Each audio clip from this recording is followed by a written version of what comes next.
Huwag lamang po kayong mangusap, O Diyos. Huwag lamang po ninyong buksan ang aming pong mga mata at kaisipan o ang aming pong pagkamulat. Imulat niyo po kami sa katotohanan ng iyong salita na nagpapaging banal at mahamon at maisapamuhay po namin ang kaseryosohan ng iyong pong salita. Nagpapakumbaba kaming dumadalangin sa inyo, O Diyos. Sa pangalan po ng Panginoong Hesus. Amen at amen. Good morning po sa bawat isa. Amen.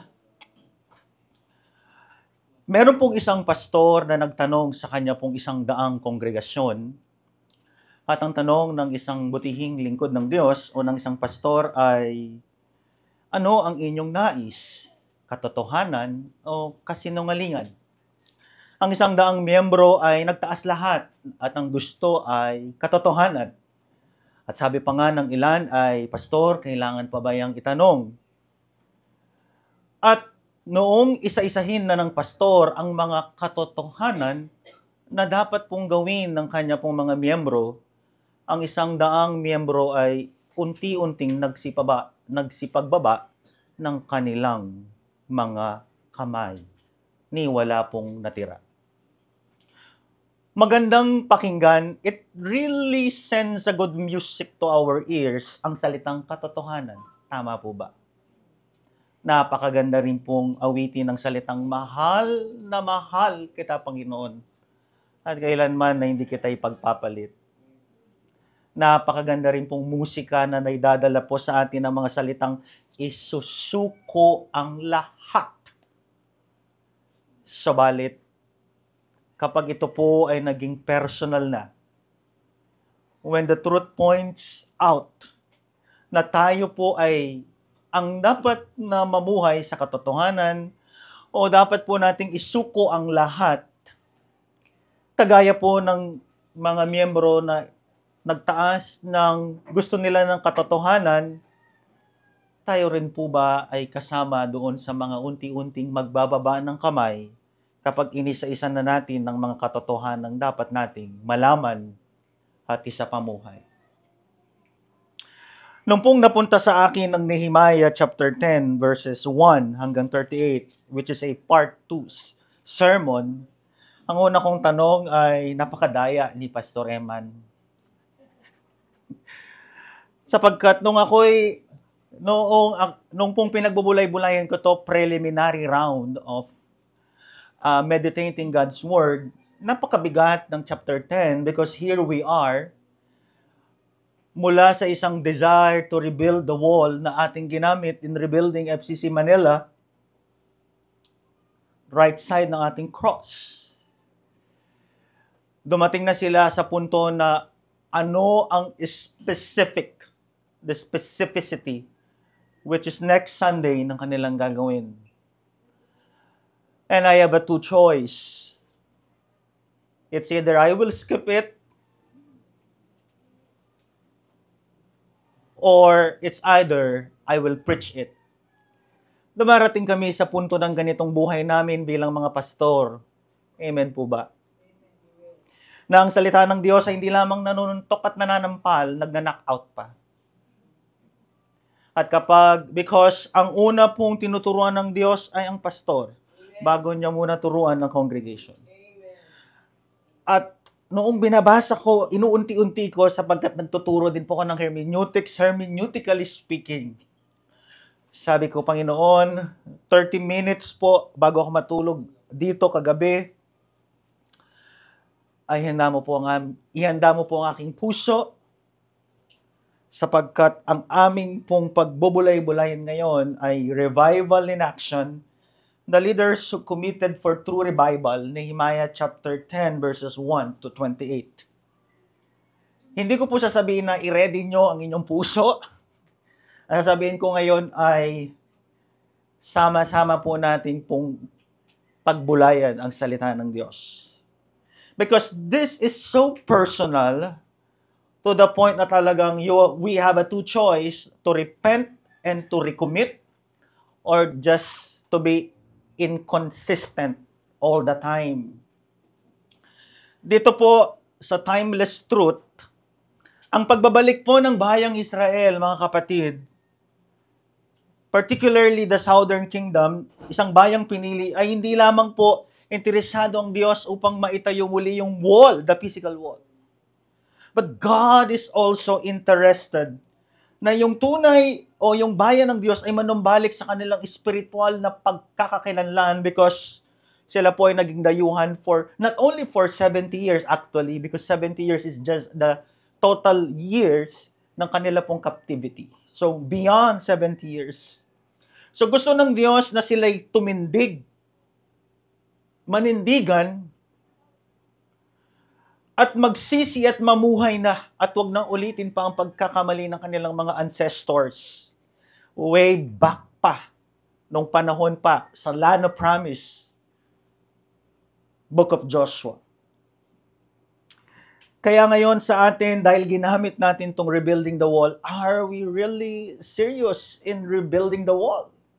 Because after po ng rebuilding the wall is fortifying the wall. Kailangan mo yung patatagin, tama po ba? Kaya mga kapatid, this is a part 2.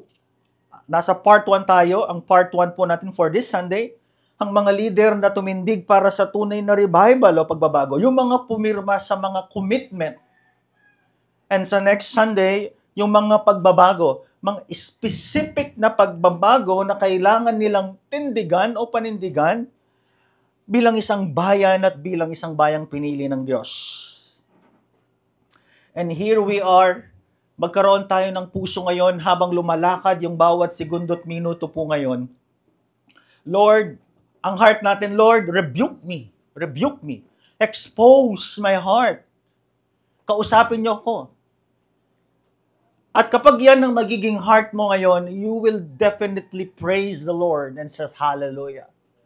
Because that is the right attitude, that is the right heart that we need right now because ang bigat ng chapter 10. Amen? It is, lumagda sila ng recommitment nila.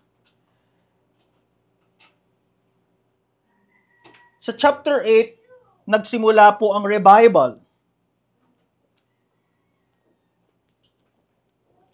The beginning of revival po sa chapter 8. The people of God gathered, so sa chapter 8, and listened to His word being read and explained. So sa chapter 8, kasi po, sa chapter 7, tapos na yung wall. Amen? Meron ba ditong nag-advance reading ng ating book series? Maganda, mag-advance reading po kayo. Chapter 7, tapos na yung wall. And it is just the beginning of the story. Amen? And in chapter 8, the beginning of a revival, spiritual revival, yung tunay na panunumbalik sa Diyos as God's people, nagkatipon sila and they listen to God's word. Diba? Yung first 5 books binasa from 6 a.m. to 12 noon, 6 hours being read and explained. So sa chapter 8, nagsisimula ng spiritual revival. And in chapter 9, the people, as they heard the word of God, the people repented. For 6 hours, they confessed their sin. Amen? Nung pong ito po ay pinangaral ba ni Pastor Eman, meron po ba sa inyo pagkabalik ng bahay, 6 na oras na nangumpisal sa Diyos? Amen? Di po ba? Meron bang mga tatay na nag-apologize na sa kanilang mga anak? At may mga anak ba na nag-apologize na sa kanilang pong mga magulang? Di po ba? It is a good exercise.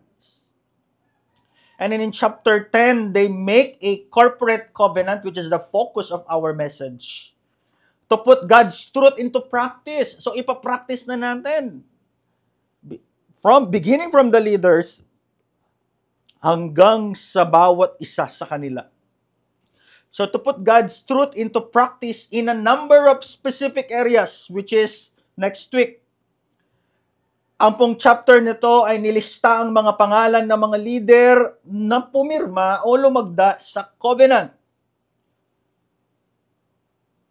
And here we are. Mga kapatid,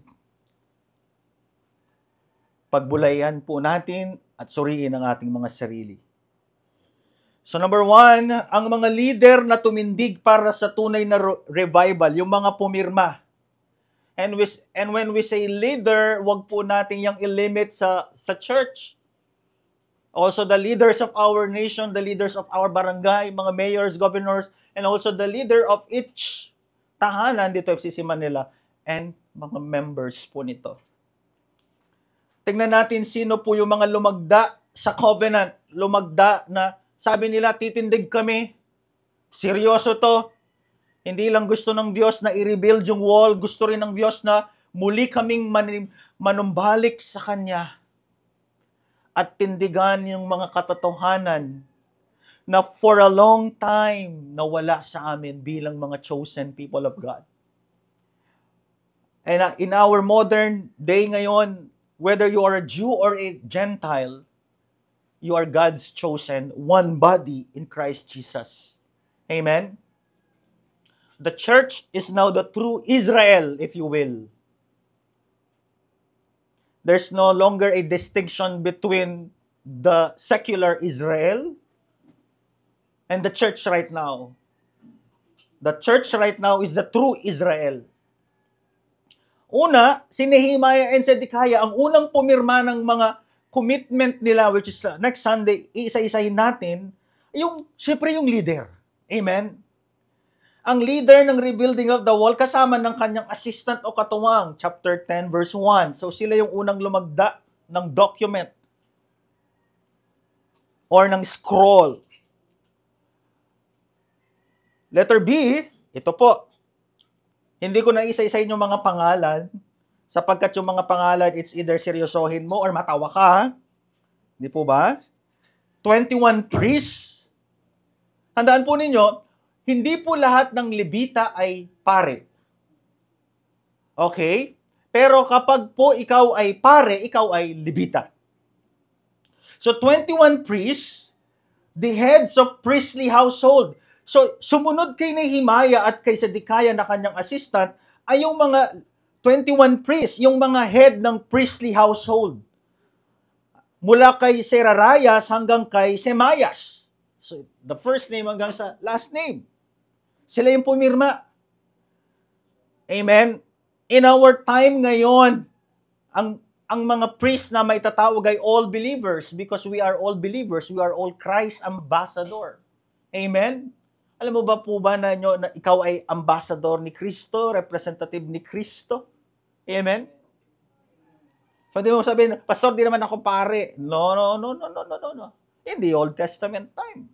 But in the New Testament, sa muling pagkabuhay ng Panginoong Hesus, has He fulfilled in redeeming us, ikaw ay spiritual priest. Ano ibig sabihin nun? You are Christ's representative. Kaya nga salt and light. Next, 17 heads of Levitical household. Yung pong mga Levita. Amen? Yung mga temple assistant. Pumirma din sila. Mula kay Jeshua hanggang kay Beninu. Pumirma din sila. Remember na kapag pumirma ang Levitical household, kasama din yung bawat miyembro. Amen? Hindi yung pipirma yung tatay, tapos ang sasabihin ni panganay hanggang kay bunso, ikaw lang yan. No. Ibig sabihin no, affirmative. Pumirma yan kasi in the first place, yung buong pamilya nagkaisa. And the father is just representing the family. Amen? So, pati yung 17 head of Levitical household, chapter 10 verses 9 to 13, pumirma din sila.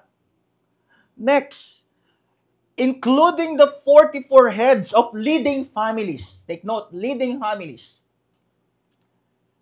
So, mula sa overseer, mula sa governor ng Judah, di po ba, Nehemiah and his assistant Zedekiah, papalapit ng papalapit, specific areas mula sa templo, sa tahanan.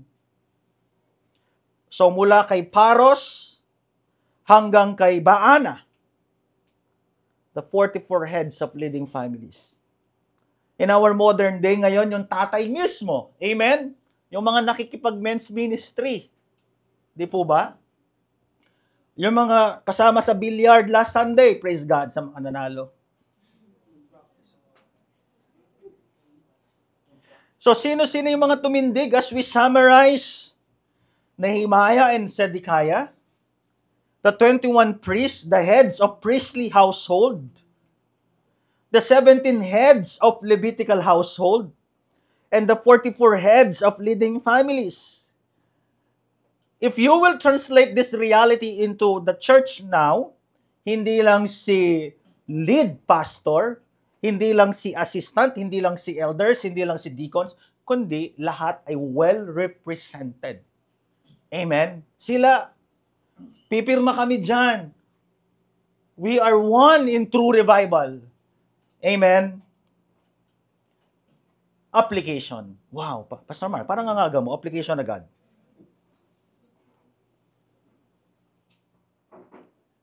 Number 1,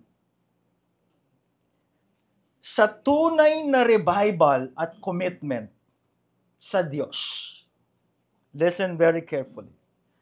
At ang bawat leader, whether you are a pastor, an elder, a deacon, a household father, sila ang mga initiator, modelo, at mga tagapanguna ng tunay na mga pagbabago na bunga ng spiritual revival at panunumbalik sa Diyos. Hello, church? Kagaya ng pinakita nila, not only the leaders of the church, but every family, every leader ng household, kasama, initiator, modelo, tagapanguna, tagapagtaguyod tayo ng tunay na spiritual revival na bunga ng totoong panunumbalik sa Diyos. Just like in their days. Tandaan po natin na ang mga spiritual revival ay nagsimula sa chapter 8. Nanumbalik sila sa kanilang pagkauhaw, pagkagutom sa salita ng Diyos.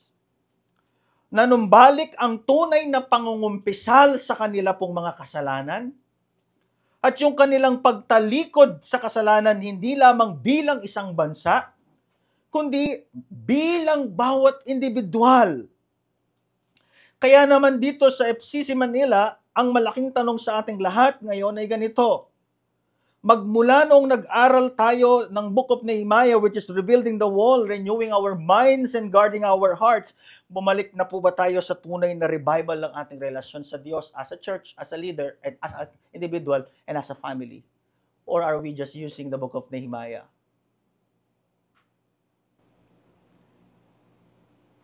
Amen. Tahimik ang bawat isa. Nagsasaliksik ang kanilang mga puso. Sinusuri. Amen. Madaling magsulat ng tema, this is our team. Pero yung demand, yung bigat. When we apply it to our personal life, kakantahin mo pa ba sa response song, yung kanta ni Pastor Francis, isusuko ang Lord, pass. Lord, pwede ko naman katahin na kita, Panginoon, pero yung mahal na mahal, paki-skip, Lord. Parang hindi maganda sa tenga ko. Ganon. This is the reality of Nehemiah chapter 10. Church, we have celebrated anniversary. Amen? And yet, are we really rebuilding our life? Our church, our relationship to God, yung bawat pamilya sa atin, sa tunay na panunumbalik sa Diyos. Amen? Kaya po, tignan po ninyo itong mga tanong na to. Letter A, nanumbalik na ba sa ating mga leader ng iglesia? Leader ng bawat tahanan? Ministry heads? At sa bawat isa sa atin, ang pagkauhaw at pagkagutom sa salita ng Diyos. Nanumbalik na po ba? Remember, in their time, for 70 years, they are foreigner to God's law. Amen? Kaya nung binasa at inexplain ng mga priests and Levites, nagdalamhati sila kasi ito pala yung book of the law. Ang dami naming nakumit na mistakes. ang aming ancestors at nung tumira kami for 70 years sa Babylonia. And this is a good reflection, tayo pong mga leaders, yung mga leader ng bawat tahanan, ministry heads, at bawat isa sa atin, nanumbalik na po ba yung pagkauhaw at pagkagutom mo sa salita ng Diyos? Take note of the word, pagkauhaw at pagkagutom. Hindi mo na ngayon sinasabi na boring ang salita ng Diyos, ang tagal mag-preach ni Pastor Emma, ni Pastor Mark, hindi ba sila pwedeng palitan? Hindi ba pwedeng 15 minutes na lang, 5 minutes, 1 minute? Sabi nga ng Santo Papa sa Vatican, 8 minutes na lang daw dapat sa mga Catholic churches kasi naiinip yung mga tao. Nabalitaan nyo ba yon? 8 minutes? Ano yon? Magtitinda ka ng tilapia sa palengke? Nanumbalik na po ba? Amen? Nanumbalik na ba yung hunger and thirst na kapag tinanong ka ng ating Panginoon, ano ang yung kinauuhawan at kinagugutuman? Technological advancement or the Word of God? Kasi sila nanumbalik sila. Sabi nila, hindi kami papipigil. Yan yung Book of the Law. For 70 years and beyond, nawala yan. And here we are. Na-discover nila muli. Hindi kami papayag. Nang gigigil sila. Nandun yung hunger. Nandun yung thirst. And as a church, as an individual, as a family, kumusta po yung ating pong gigil? Kumusta po yung ating uhaw? Na hindi tayo po mapakali everyday, na hindi kompleto yung araw natin na hanggat hindi tayo nakakakain ng salita ng Diyos at hindi lang basta kakain, kundi you will dwell and you will eat, you will take time. Hindi yung, nako Lord, alam mo naman yun Lord, may 1 John 1:9 naman, patawarin mo ako. Amen.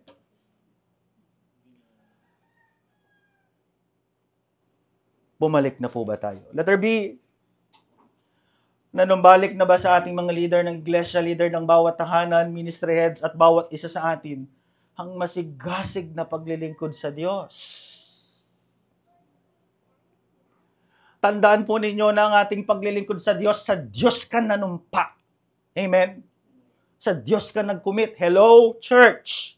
Sa Hari ng mga hari, Panginoon ng mga Panginoon, whatever is your ministerial duty and responsibility, hindi ka kay Pastor E at Pastor M, nag-commit ka, first thing first, sa Diyos, at ang Diyos ang kausap mo, ratified by God's blood, Christ Jesus, His Son. Amen? Be reminded of that. Kaya hindi yan parang lulubog lilitaw, na parang ningas kugon, na sa una lang masigasig. No. Nanumbalik na po ba? Amen?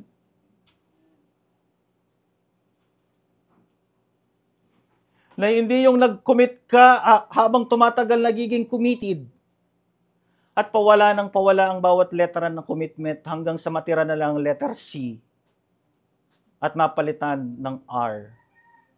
Ready to go.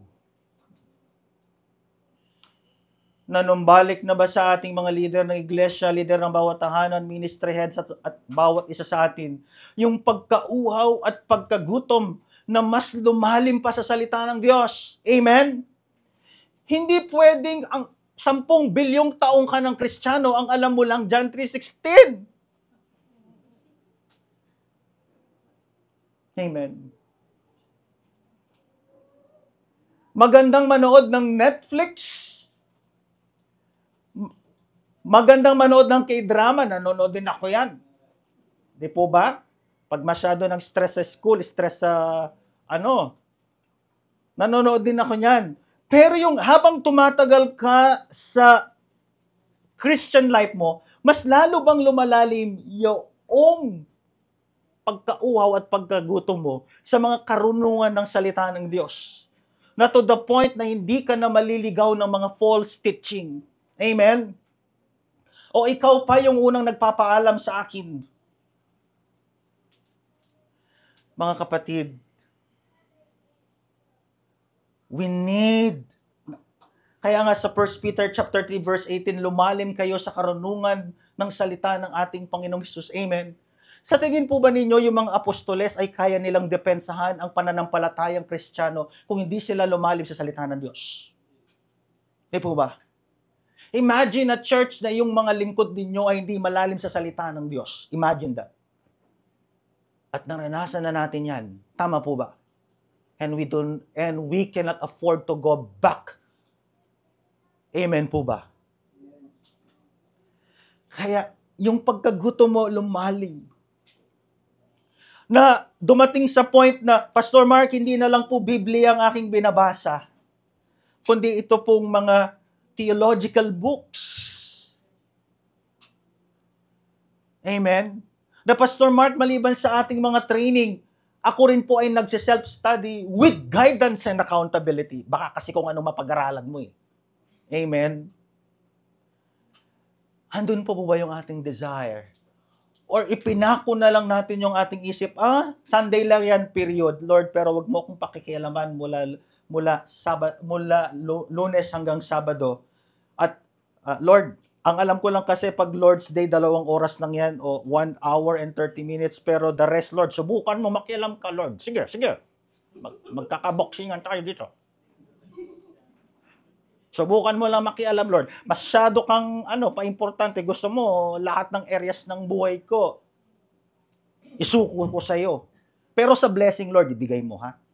Ibang usapan, Lord, yung blessing. Kapatid. Letter D. Nanumbalik na ba sa ating mga leader ng iglesia, leader ng bawat tahanan, ministry head, at bawat isa sa atin? By the way, this is also applicable sa buong evangelical church worldwide. Ang pagkauhaw at pagkagutom na bumalik sa family worship. Amen. As a family, do you still pray as a family? Do you still read God's word as a family? Do you still share one another burden as a family? Through family worship? O baka naman nag-gather nga kayo pero ibang yung pinag-uusapan. Si Bunso, nabalitaan mo ba yung nangyari kay Sandro? Nabalitaan mo ba na babalik na ng Pilipinas si Chris Aquino? Akala ko salita ng Diyos ang pinag-uusapan. Buhay pala ni Chris, ni Bea ang pinag-uusapan. Diba?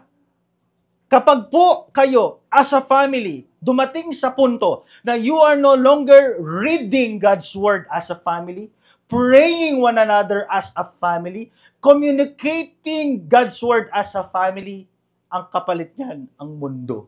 And the world is more than willing to offer technological advancement para mailayo tayo bilang isang pamilya. Amen? Ang gandang pakinggan, Christian family. Pero doon sa core, ano ang pinag-uusapan? Ano ang bukang bibig? Ano ang kinauhawan? Amen? Aywan ko, bakit? Ang ganda na sana ng Filipino culture that our culture is patriarchal. And yet, yung patriarchal, naging boxing. Diba? To the point na ang ating mga ama, as a whole, they already abandon their call as a spiritual leader. That they are co-partners. Amen? Letter E. Nanumbalik na ba sa ating mga leader ng iglesia, leader ng bawat tahanan, ministry heads, at bawat isa sa atin, ang tunay na pagkakaisa upang masunod ng kalooban ng Diyos sa FCC Manila? Tandaan po ninyo, revival is not just an individual, but also as a church. Amen? Tayo po dito, pag sinabi pong family-centered church, are we really family? Amen? Di po ba? Do we really care as a family? Do we really care as a church? Anong maasahan nating spiritual revival kung tayo ang magsasabunutan, magsusuntukan at magre-wrestling at magbaboksingan dito? Amen? Remember na yung mga leaders who signed the covenant, which is ang specific ay for next Sunday, it is a revival as a nation, as a God's chosen nation. At yung from the top, pumasok hanggang sa bawat tahanan, kaya they signed the document. Amen? But here we are, dito sa FCC Manila. Kapag sinabi mong family, Do we really experience love? Amen? Letter F. Nanumbalik na ba sa ating mga leader ng iglesia, leader ng bawat tahanan, ministry head, at bawat isa sa atin ng tunay na pagkauhaw at pagkagutom sa pananalangin? Here we are again. Pananalangin. Diba? Lord, alam mo naman ang kailangan ko. Ano ka ba naman? All-knowing ka naman eh. Hirap mong kausap, Lord. Alam mo naman eh. Sabi pa nga mo sa Matthew chapter 6, before speaking it, you know it. Naku, sa Diyos mo pa talaga nilatag yung ganyang maling pagkakaunawa. Di ba? Or, Lord, I will pray kapag may sakit ako para mas lalo ako mapalapit sa iyo. Naku, dalawa lang yan. Mapalapit sa doktor, mapalapit sa gastusin, at mapalapit sa Diyos. Di po ba? Alam niyo, kung tutusin dapat, yung ating attendance sa Sunday worship service at prayer meeting, pantay. Amen? Di po ba? Lalo na, online tayo. Hindi ka na mag-LRT. Meron bang nag-LRT dito pagpapasok ng Zoom? Hello, church? Na, pastor, hindi po ako maka-enter sa Zoom kasi po yung LRT, mini-maintain. Meron po ba ditong papasok sa Zoom ng 8 p.m.? Unless may trabaho ka, or overtime. Di po ba? Saan ka nakakita ng isang bansa na libre ang Zoom, wala ka naman binayad? Ayaw ko ba, hindi ko maintindihan ito. Nakakilala po ako sa Panginoon, 13 years old, sa kapitbahay namin, sa Bible study, kina Elder Agnes. Hindi ko maintindihan. Minsan, saan ka nakakita? Pag libre, at libre naman talaga, hindi nagiging consistent. Pag may bayad, doon nagiging consistent. Bisa napapaisip ako, para yatang magandang, lagyan na ng tuition fee eh. Di po nyo napansin yun? Di po ba? Kaya, wala pong bayad ang pagdalo sa prayer meeting at walang hidden charges. At wala pong 12% VAT. Nanalangin ka na, kumain ka pa ng salita ng Diyos, pinag-pray ka pa, san ka pa? Di po ba? Higit pa yan sa budget meal. Generous meal nga yan eh. Amen ba, Jai? Trabaho po ka sa McDo. Letter G. Nanumbalik na ba sa ating mga leader ng iglesia, leader ng bawat tahanan, ministry heads, at bawat isa sa atin ang tunay na pagsasaayos ng ating relasyon sa Diyos at sa ating kapwa? Amen? Kung hindi mo kayang mahalin yung Diyos na hindi mo nakikita, paano mo mamahalin ang taong nakikita mo? Amen? Di po ba? Yung dati, nung tayo po ay nasa dating pananampalatay, di ba merong peace be with you? Katabi niya yung kaaway niya. Right side, peace be with you. Ginanon siya ng katabi niya, uy, sa right side mo, oh, peace be with you. Ganon. Di po ba? Totoo po, hindi natin maiiwasan ng conflict. Conflict is a natural phenomenon of human relationship. Pero yung ikakamatay na natin hanggang sa hukay, there's something wrong. Amen? Sometimes it takes time, pero dapat papunta po tayo doon. Mga kapatid, conclusion. 10-12, maaga si Pastor Mark.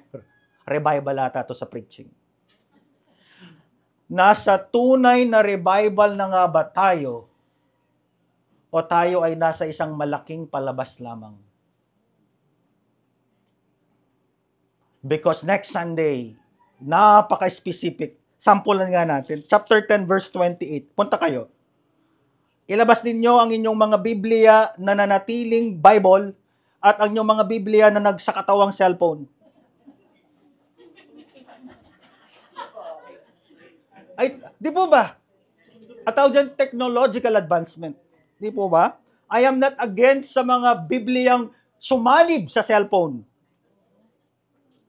Kasi part yan ng technology, hindi natin pwedeng pigilan yan. Sampulan nga natin next week para sa ating spoiler alert. Verse 28. Kami ang sambahayang Israel, ang mga pari, mga Levita, verse 28, chapter 10 ng Nehemiah. Mga bantay pintuan. Biro nyo pati mga gatekeepers, pati bantay pintuan. Sino mga bantay pintuan sa ating panahon ngayon? Mga ushers, hindi po abo ha. Ashes yun. Kaya mahalaga yung mga ushers natin. Di ba? Ushers, mahalaga kayo. Ayun, nandito kayo, oh. Kaya alam na this, ha. Mga awit, o worship leader. At mga manggagawa sa templo, lahat. At ang lahat ng iba pang lumayo sa mga dayuhang naninirahan sa aming lupain bilang pagsunod sa kautusan ng Diyos, pati ang mga asawa at aming mga anak na lalaki at babae na pawang may sapat ng pag-iisip ay nanunumpa kasama ng aming mga pinuno at nangangakong tutuparin ang buong kautusan na ibinigay ng Diyos sa pamamagitan sa kanyang lingkod na si Moses. Susundin namin ang lahat ng tuntunin at utos ng Diyos naming si Yahweh. Sampulan natin for next week. Verse 30. Specific na to. Hindi namin papayagang mag-asawa ang aming mga anak sa mga dayuhang naninirahan sa aming lupain. They will no longer allow intermarriage. Kasi kapag sila ay nagkaroon ng asawa sa iba na hindi nila kalahi, ano ang resulta nun? Idolatry, tama po ba? Pipili ka lang naman, Baal, Asherah, Molech. Kay Molech, yung panganay mo, susunugin mo, gagawin mong barbecue. Di po ba? Kay Asherah, sexual immorality. Kay Baal, ganun din, child sacrifice, sexual immorality. Yun ang pinagpalit nila kay Yahweh. Sa ating modern time, spoiler alert, ang application niyan, we will not allow yung mga anak natin na mag-asawa ng unbeliever or not the same faith. Amen? Hindi ka pwede na Christian ka, tapos ang ikakasal sa'yo ni Pastor Eman, isang atheist. Di po ba? For next week yan. Kaya po, sa bawat leader ng iglesia, ama ng tahanan, at bawat isa sa atin, masasayang lang ba ang lahat ng ating nasimulan? Ulitin ko. Sa bawat leader ng iglesia, ama ng tahanan, at bawat isa sa atin, masasayang lang ba ang lahat ng ating sinimulan? Piliin ang tunay na commitment, piliin ang tunay na pagsunod, itakwil at abandonahin ang bawat hadlang para sa tunay na revival. Bago tayo dumako sa response song, mabigat ang response song, isusuko hindi ang 1/4, hindi ang 1/2, kundi lahat. Hindi nyo to inaawit para kay President Marcos, kundi para sa Diyos. Be sure that you are really serious in rebuilding FCC Manila at kaisa ka namin and going back to the true meaning of spiritual revival. Mga kapatid, hindi ba maganda bilang isang pamilya sa FCC Manila at bawat magkakapamilya? Tara, balik tayo. Magsama-sama tayo sa totoong spiritual revival. Ang dami nating bagay na siniseryoso sa mundo. Bakit hindi muna natin seryosohin ang ating relasyon sa Diyos, ang ating paglilingkod sa Kanya?